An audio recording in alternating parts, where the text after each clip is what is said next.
यह सवाल बिल्कुल पहले सवाल की तरह है। कह रहा वह बड़ी से बड़ी संख्या जिससे, यानी बड़ी से बड़ी आ गई, यानी इसका मासा निकलेगा। ठीक है, हमेशा ध्यान रखो, जिससे 245 और 1037 को विभाजित करने पर प्रत्येक स्थिति में 5 शेषफल प्राप्त होता है। तो होगी क्या होगी, यानी संख्या होगी।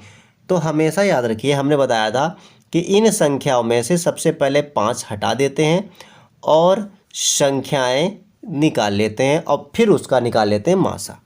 तो सबसे पहले संख्या क्या हो जाएगी, यानी कि 245 माइनस 5 और 1037 माइनस 5, तो बराबर हो जाएगा ये 240 और ये हो जाएगा हमारा 1032। ठीक है, तो लिख लो संख्याओं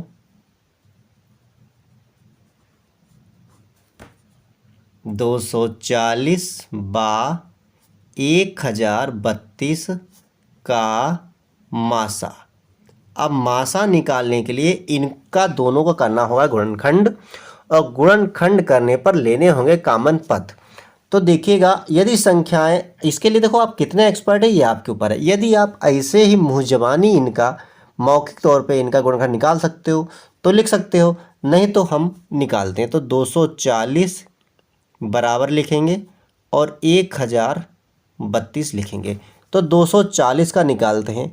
भाई हमारी गणित है थोड़ी कमज़ोर, तो हम 240 निकालेंगे इसे। तो सबसे पहले 2 से काटेंगे, तो 240 यानी 2 से काटेंगे आधा हो जाएगा तो 120 होगा। 120 का आधा फिर 2 से काटेंगे तो 60 होगा। 60 को भी 2 से काटेंगे तो 30 होगा। 30 को फिर 2 से काटेंगे तो हमारा 15 होगा। अब 15 को 3 से काटेंगे तो 3 पंचे 15 होगा, और 5 से 5 काटेंगे तो 1 होगा। ये तो हो गया हमारा 240 का। अब यानी कि 240 का हमारा हो गया 1 2 3 4, 4 बार 2 हैं, 2 गुणा 2 गुणा 2 गुणा 2, 1 बार 3 है और 1 बार 5 है।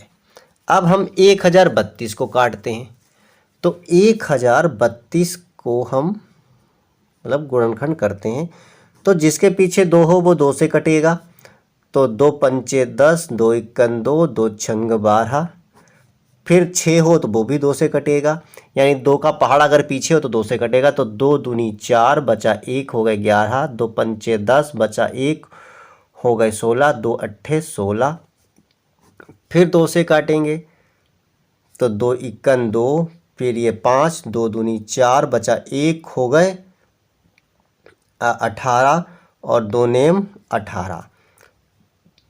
अब देखिए 12 है 9 है, ये 3 के पहाड़े में आता है, तो 3 चक्कू 12, 3 तियां 9। अब ये आ गया हमारा 43। अब 43 का पहाड़ा अगर पढ़ोगे तो 43 बाद में ही जाएगा, 43 इक्कन 43, यानी ये अभाज्य गुणनखंड है।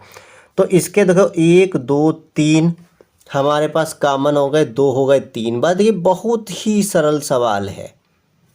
फिर 1 बार 3 है और 1 बार 43 है।